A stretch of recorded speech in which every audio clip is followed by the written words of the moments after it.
This is the Lunch and Learn series that is a product of the HVACR licensing program and the HVACR Association working together. The thing about this particular session is it's not going to be nearly as technical as the sessions that we've had in the past. They've all been really good, but now all of a sudden, you got the business side of not only what happens to the contractor, but the business side of what happens to our regulatory authority, the licensing program. And we're going to cover that, and it's going to make your life one heck of a lot easier. One of the things that we need to make sure that we're seeing is that everybody's got to renew their license every year. And so how do you do it? In the past, we've all filled out a form, sent in our check, and sat back and wondered whether or not they got our check and whether or not they sent us our renewal. All of a sudden, things are going to change, and it's going to make life so much easier. And Tony, the first slide I put here was about renewing your license online. And if you don't know exactly how to go into the Department of Labor and Licensing, find out how to do it, you can just Google Arkansas HVACR license renewal, and this is how it'll come up. Right, like on the GoGov, correct? Yes. Now, once you do that, it's going to bring up the HVACR individual license renewal, and you've got some options on where to click. Tony, you can do it as just one person renewing your license, or as somebody renewing the registrant certificate for everybody. Right. And there's that. And I think in your next slide or two, you come down and show our website that actually gives you the option for multiple renewals. You have 12 registrants and 6 of them are coming to do it at the same time. You can do all that multiple renewal on that one page. Yeah. When you get in there, Tony, what do you have to do? Okay.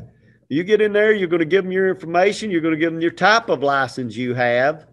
You'll put your number in there and it'll pop up whether it's an A, B, C, D, or E. Then you click the type of license. The trick with this is you must do it.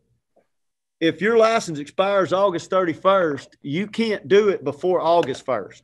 So we've had some folks go on and look, 60 days before their license is ready to expire, and it won't find them in the system. It will not pull you up to the month of your license is ready to expire. There is a factor built in that if you're behind and you miss August 31st, you have that 30-day leeway in September behind the date of expiration. You can go back in there and still renew. Once you click out past, I think it's 90 days built in. I'll have to double check that. Then it locks you out and you'll have to do a reinstatement form. Okay. And so the reason we push this so bad is there will not be any mail out, no more paper documents, no reminders coming in the mail. And it's so critical that we get everybody to understand how to renew and maintain their license through the website. So if I understand what you just said, 30 days prior to your license expiring, you can go online and renew. If I also understand correctly, 30 days after your license expired, you can still go online and do a renewal. Yes, sir. So you got a 60-day window there. Yes, sir. I'm 100%. I know that. I think they're trying to build in a 60-day window, but I know for a fact right now you do have 60 would be in a 90-day, meaning your month plus another 60. Right now, I know you have your month plus 30. But right now, it's 30 before, 30 afterwards. Don't be too early. Don't be too late. Because if you are, what do you do? If you're too early, you can wait. But what if you're too late? If you're too late, you will have to go to our website, that labor.arkansas.gov. You will have to fill out a reinstatement form, and you will have to pay $10 a month on top of that, past due expiration. And how we're trying to curtail this and stop this is we need every individual, and we're going to get down in this further in the slide, but to give us current email addresses. We rolled this out on the electrical side July 1, and it worked good except for not current email addresses. Yeah. And we had 8,000 come back, and we have 18,000 electrical license. We're trying to get ahead of the curve by October 1 when we roll out the HVAC. Everybody have a current email address. It'll email them and tell them, okay, if it's that month, it will let them know it's time to get your license. Once they renew and pay, they immediately receive their license within seconds. So, I mean, you can be like, I'm thinking, you let your license expire by one day, you go in, you renew your license, and immediately you get a confirmation that you've been renewed. Correct. And once the receives payment and the system runs through all its gamut, Department of Finance, Child Support Services, it does an automatic check to see if any money's owed anywhere. Once it clears that, it accepts the money, it will send you the license. People are going to carry their license on their phone from now on. Oh, I like that. Yes, sir. You know, you were talking about needing a current email address. You know, one of the problems we've always had in our program, if you recall, years ago, we used to have, wasn't it a quarterly newsletter that the health department used to send out? We did have a quarterly newsletter back when we had 12 office staff, not like we have one now. Yeah. It was a quarterly newsletter that came out, and it had some important information on there. And of course, the mail department is just like the rest of us. They're all doing more with less. So things are moving a lot. Snail mail is really snail mail now. Well, you know, it just in terms of cost. And by the way, this cost comes directly out of the pocket of the heat and air conditioning program, that it's 100% supported by contractors in the field. But even back then, it was costing $9,000 to $10,000, not counting labor and paper and printing, to send that out via snail mail. Correct.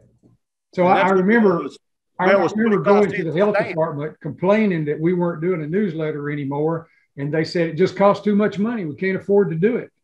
So we didn't have any communication. We were in the dark because we didn't have any communication. Correct. So now then, if we've got an email address on everybody, you or whomever can put together a newsletter or just send out a notice on something that's important, and boom, everybody's got it. That's correct. Updates, changes, code references, we can get it to them, send it to them. They can get it instantly. I think this is one of the most progressive, important things that's happened in our industry in golly, 20 years. We, you know, right up there with moving over to the labor department is being able to get email addresses and communicate. And I understand we're going to have some holdouts. I had a gentleman, he called me, he's got a flip phone, and I understand the not wanting to pay online. So that's going to be resolved with the situation. There will be kiosks located, Dollar Generals, Walmart. They are going to be strategically located. Probably within 2 years, there'll probably be 100 of these all over the state. You can go in, you can feed your cash into this machine. It will do all that. It will send you, and you can get your license that way. They've thought it through for everyone. There's going to have hiccups though, like anything else. I'm just shaking my head. I didn't know you were going to do that. That's pretty slick. Well, are we now looking at your license type?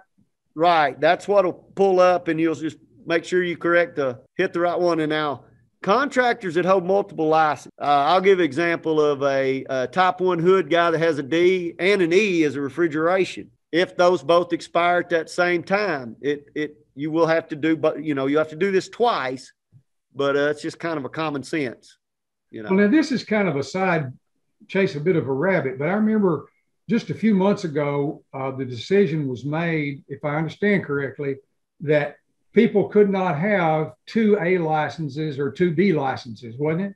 That is correct. Now, 2 of the same line, you could hold an A and a different category license, an E. Because E strictly refrigeration. So actually, let me back that up. You don't need the E if you hold an A. If you hold an A, that's going to be your license. You don't need any other license. There's nothing in the HVAC industry you can't do with an A. If you say you have an E and you decide you want to get into installing equipment, then you have to either get a B, an A, or a D based on the type of equipment you're installing. Yeah, so that really saves people a lot of money, because over the years, some guys thought they had to have 2 or 3 A licenses, and that was not necessary. So they were spending $200 to $400 a year extra that they didn't need. They were selling their license. We had guys that had 4 or 5 would get a license. Here, you go operate over here, and we straightened all that up. That's the way for me to say that. So you have to pick your license from those categories, and you enter them in between the license number and down here, the type of HVAC license. And sometimes it comes up like this. That's what this is exactly what you'll see if you do it before your date. If you try to go in there June and you don't expire to July, it's going to pull up like that. It's not going to recognize you. Also, if you're hit that window of too many days past due, it'll do the same thing. I see. If you're outside of that 60-day window. So if you got a problem, there's a telephone number that's listed there that you can call. 682-4500 there. Yes, sir. Yes, sir. That's tiny. Even with my glasses on, that's okay. So you can go directly to the Labor Department, which would be labor.arkansas.gov, and you can find that individual license renewal, or you can also find the multiple license renewal. And this is the website on a daily basis when we're out talking with contractors. I show them on the phone on my, this is it. This is what I need you to do. When it says address change, that's also where your email address is. And it's got some stars there about mandatory requirement filling. That's where we need everybody to go and give us current email address, so we can get that before hopefully October 1. Man, I hope that works out soon. I do too. I know for you guys there in the Labor Department, all the secretarial help and administrative help, that's super important. But I look at it from the standpoint of the industry. If I don't know something, I'm just in the dark. I need help. And you guys will help us if you can get in touch with us. And so that email address makes that altogether possible. If you've got questions or complaints or compliments about Lunch and Learn or anything that's going on over there at the Department of Labor and Licensing, the HVACR program, here's the phone number that you should use. We print it up there every month, and you should take advantage of that because you have a direct line to people who care about your business and want you to be a success. And I understand that number was not being answered for a while. Well, we were extremely behind on getting caught up, and the ladies have worked overtime. We were getting 100 to 180 checks a day, and the way the system's set up for Miss Amanda, since she's the only one doing it, she can only humanly process a check every 8 minutes because of where it has to go. Well, they've worked their butts off the last 70 hours. And that when I checked it this morning at 4:30, we were down from 480 checks to 32.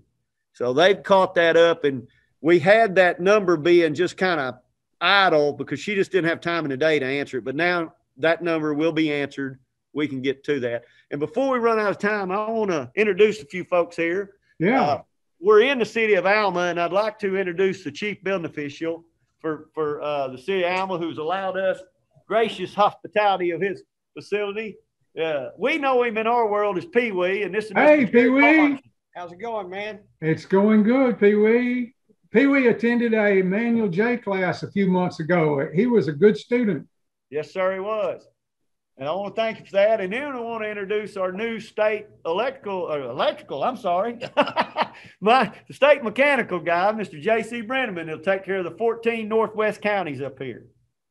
Ooh-wee, you've got a job ahead of you. Yes, sir. But I've molded him since 2006. I have him broke in well. You do? Yes, sir. You're mistreating him by putting him up there because of the volume of work he's going to have. Well, he's a Tony. He runs 100 miles an hour, and the more you give him, he's a go-getter. I was very fortunate. We were very fortunate. So well, I'm grateful that we got somebody before he changed his mind. Grateful that we have somebody up there because it's been hard on you and hard on the contractors up there because we needed help. We do. And we're going to get some cards, but I know it's not up here, but I'll throw it out there. It's 580-2315. But we're going to, once we get some cards printed up, we're going to get it on our website online. So they'll have it. And that's what we're doing up here this week, going around doing introducing, getting phone numbers and contact information out to everyone if they need to reach out to JC. Our next Lunch and Learn is September the 13th. I got my date right this time, Tony. Almost every time I have the wrong date. And we are going to help Mr. Aaron Shaw out, and we are going to talk about grossly undersized flex duct, which we see daily. Ooh, it's really strange in our state. There are portions of the state don't use any flex duct, and there's portions of the state that's about all that they use. Yes, sir. Right here, Mr. Pee Wee's got a situation where a young gentleman come in and loaded the house down with flex duct, but if he would have did the proper thing and purchased his permit, he would have known that Flex Duck's outlawed in Alma. So he's got to rework all that. Oh my, bless his heart. So education, education. Tony, thank you very much. All right, I really Tom, appreciate your time every month, and I appreciate everybody tuning in. And please help spread the word that the only way you're going to be able to renew your license, or the 99% way to renew your license in the future, is going to be if you go online. And the cool thing is that it's going to be easy, it's going to be fast, and you're going to have immediate confirmation.